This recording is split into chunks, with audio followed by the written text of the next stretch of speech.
Hey everyone, it's Jack from WhatCulture.com, and once again, I'm the only person in the office holding down the fort.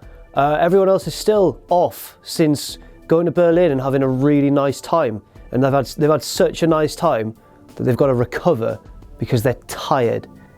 It's pathetic. Anyway, let's just get straight into this quick little news update. We're going to run down the card of Great Balls of Fire on Sunday, WWE's next and most ridiculously named pay-per-view, if I do say so.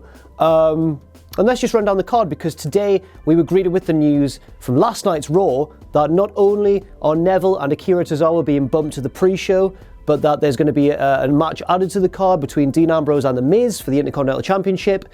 That feud seems never ending. And also, Kurt Angle announced that the next match in the sort of series between the Hardys, Sheamus and Cesaro is going to be a 30-minute Iron Man tag team match. Very unique.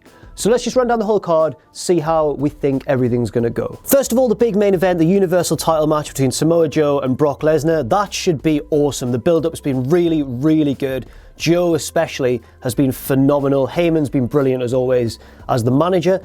It'll be interesting to see whether Joe gets kind of dominated and not squashed, but overpowered very easily by Lesnar, or whether they'll let him make a good showing of himself. But pretty much, you've got to predict that Lesnar's going to win. It would be a huge surprise if Joe was to walk away with the belt. But I kind of secretly hope he does, because Joe's a really good wrestler and he's been one of my favourites for years now.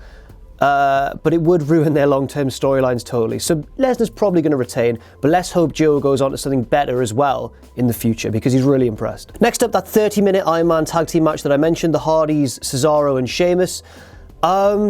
It's strange to really think how this match is going to pan out, because Iron Man matches usually go one of two ways. They're either brilliant or kind of boring.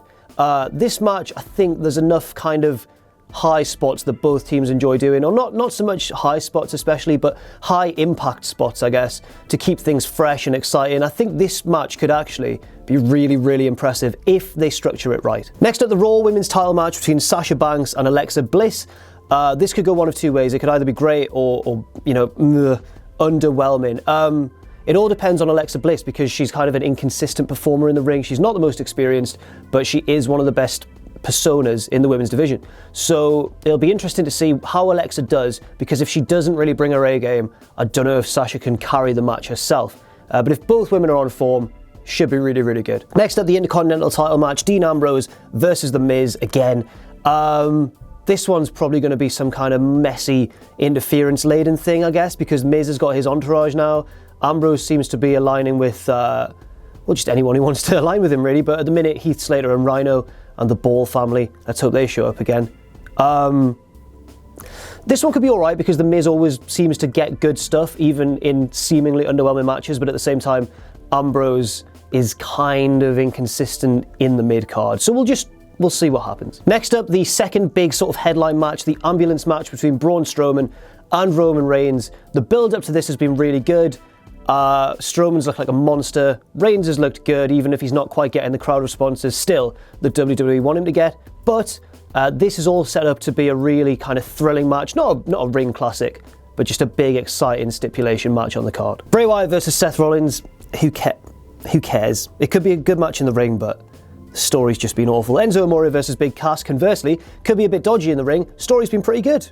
So we'll just see what happens. And finally, that kickoff preview sort of showcase match for the Cruiserweight title between Neville and Akira Tozawa could be one of those ones that's worth going back and actually checking if you miss it when you sit down to watch the pay-per-view, because that could be like a sort of a pre-show stealer, as Ryback would say. So that's all for our quick little kind of preview / card rundown of WWE's Great Balls of Fire pay-per-view on Sunday.